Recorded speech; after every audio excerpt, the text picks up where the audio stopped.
Hello and welcome to Running the Table, the podcast where we run through everything on the table in the world of sports. And a champion has been crowned in the National Basketball Association for the They're back. 2022 season. They're back. The dynasty is back like they never left as the Golden State Warriors capture their fourth title in 8 years, winning in 6 games over the Boston Celtics. You called it.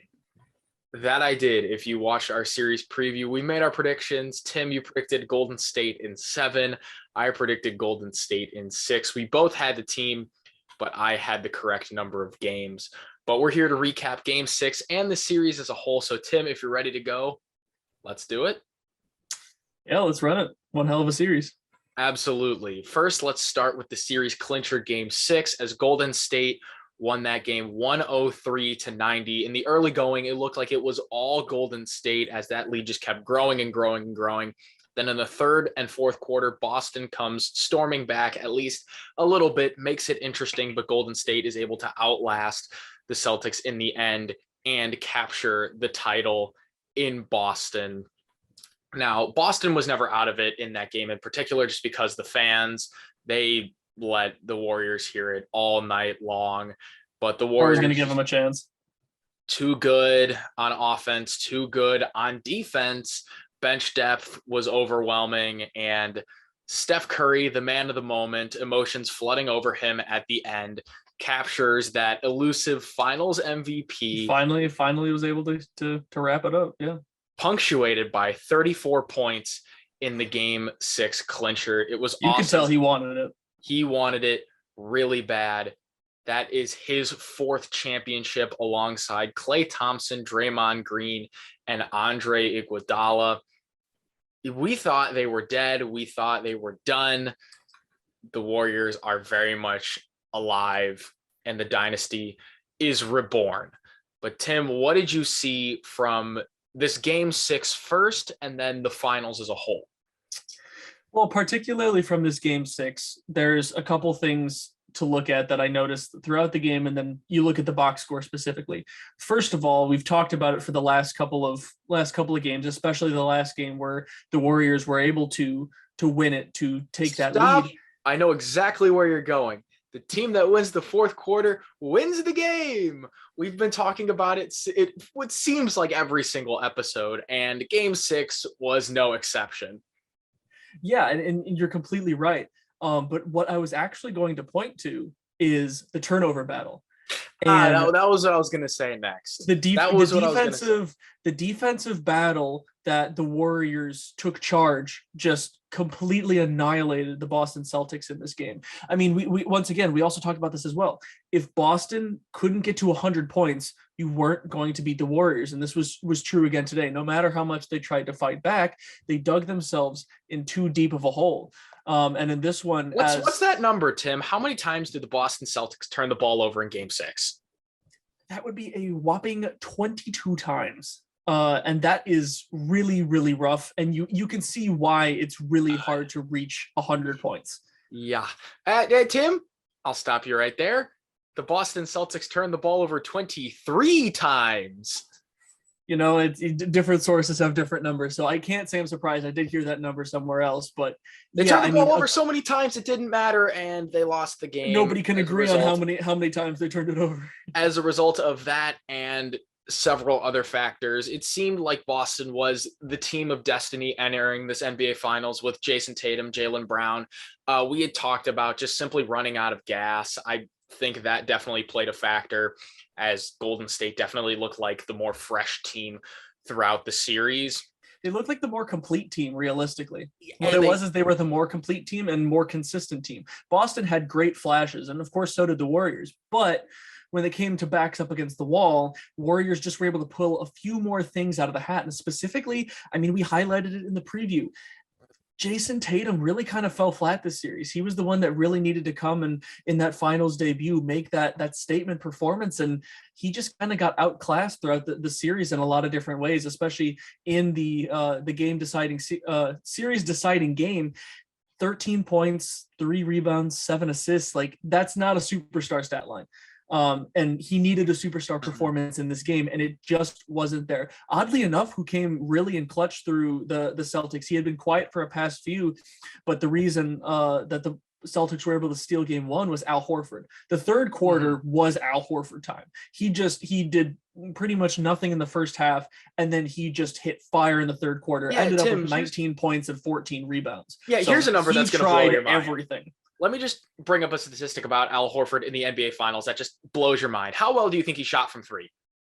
From three? Yeah. In the series, because he didn't shoot a whole lot in like games like 2, 3, 4 or 3, 4, 5, kind of in the middle there. And when he did shoot a decent amount, like in this game and in game one, he shot the ball really well. If I had to guess, I'm willing to say upwards to like 60%. 62.5% from three.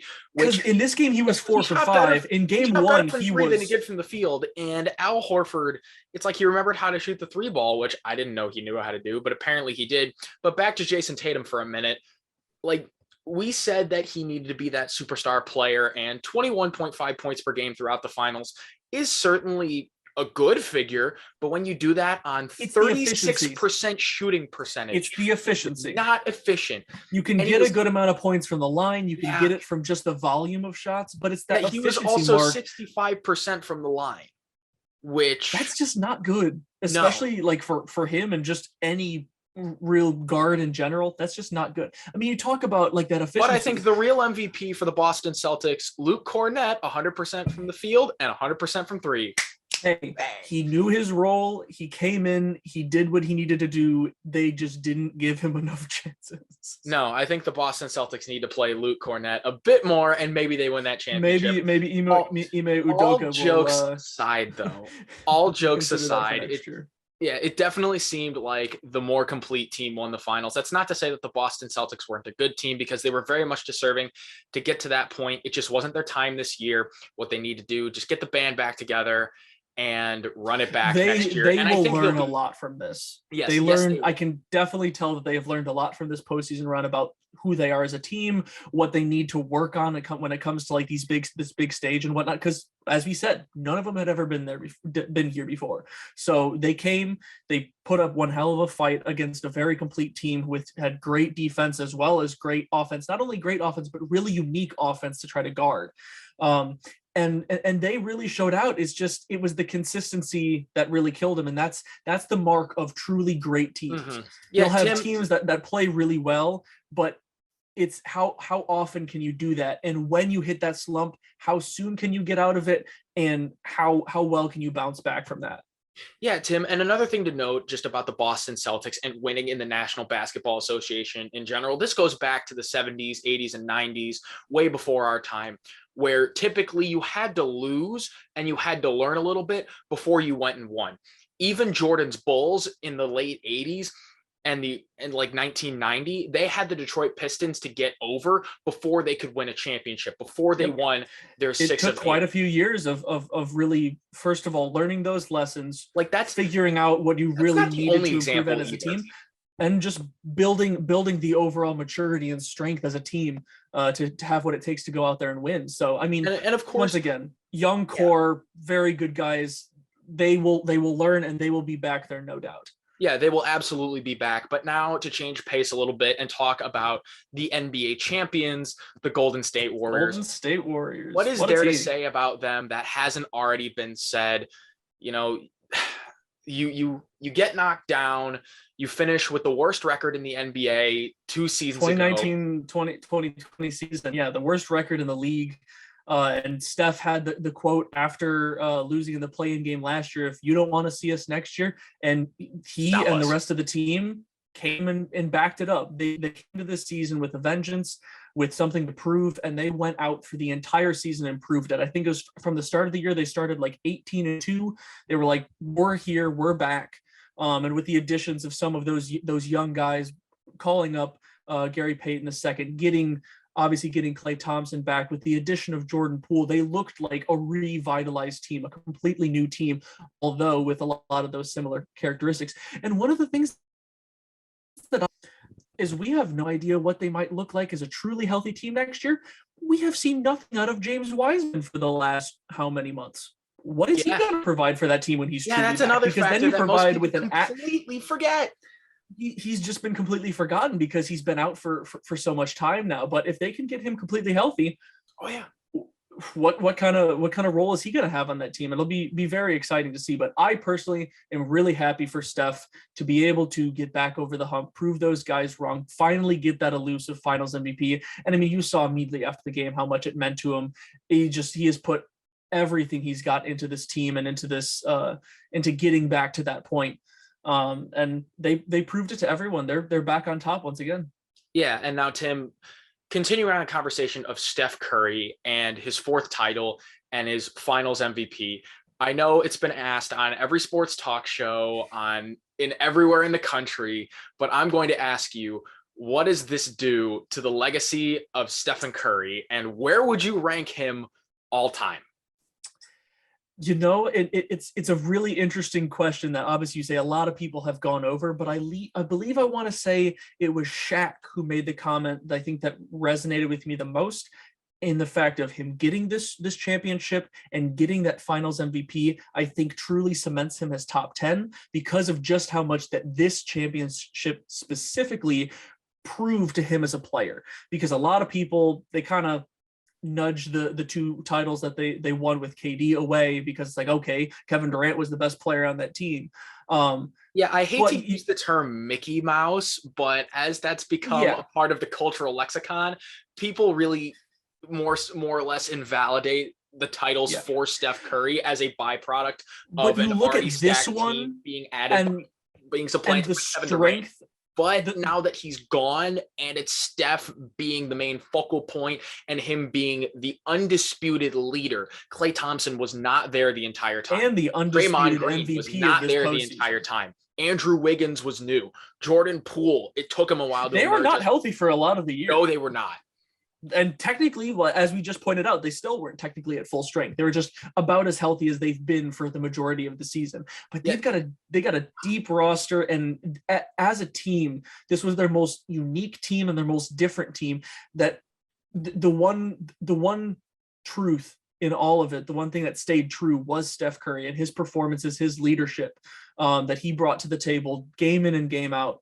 And he proved at the age of 34 that he very much still hasn't and has shown very little signs of slowing down. He's got all the heart in the world, and he's going to bring it to you on any given day, any given location. I think it's for the question that you asked, I think it very much cements him top 10 for me. Yeah, I completely agree. For all that guy has gone through, especially like you said with this year and this title, that's number 4. And when, to me, rings are not that important, but if you want to put rings into the conversation, that 4th ring definitely means something. He's the greatest shooter. I think it's more about the performance to get to that 4th ring than it is actually getting that 4th ring. Now, granted, you talk about, okay, finishing the series and coming out on top does a lot for the performance aspect of things, but it's all of the things they went through this season and what he was able to do throughout that. Every single team knowing that he's the main focal point and focusing purely on him, and him still averaging those numbers and shooting as well as he did. The big thing for this series that a lot of people pointed out, his performances in this series, his shooting was on the defensive player of the year at his position, guarding him almost the entire time. So Marcus it's like Smart was on Steph Curry almost the entire series. With him being the defensive player of the year, that's essentially acknowledging there is not a better guy in this league defensively that we could have put on him if any other team had gotten to that stage and faced the Golden State Warriors. And he still shot the lights out, made tough shots, got himself open. It just proves the depth of his game and just how much of a complete, intelligent basketball player that he is. We're so very happy for Steph Curry and all that he has accomplished to get to this point. And we are happy for the Golden State Warriors. A dynasty is officially also Klay Thompson. And Klay so Thompson. Happy for that dude, because you saw how much that this comeback meant for him as well.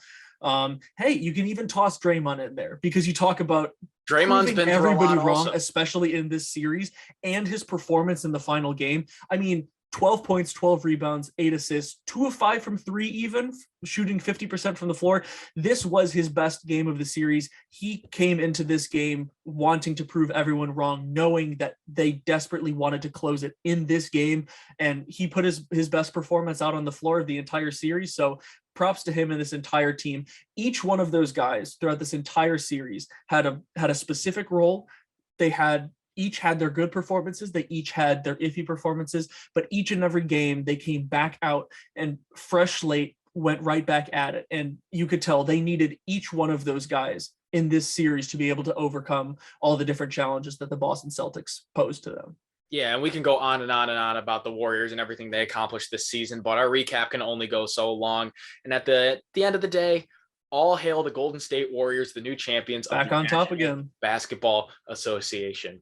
And that is all we got for this NBA Finals series recap. And we're closing the door on the 2022 NBA season as a whole.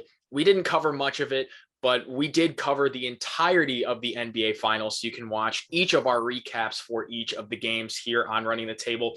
And you can watch a lot of our other stuff as we cover the NFL, MLB. We'll be covering the Stanley Cup Final as that unfolds between the Colorado Avalanche and the Tampa Bay Lightning. That should be a good series as well.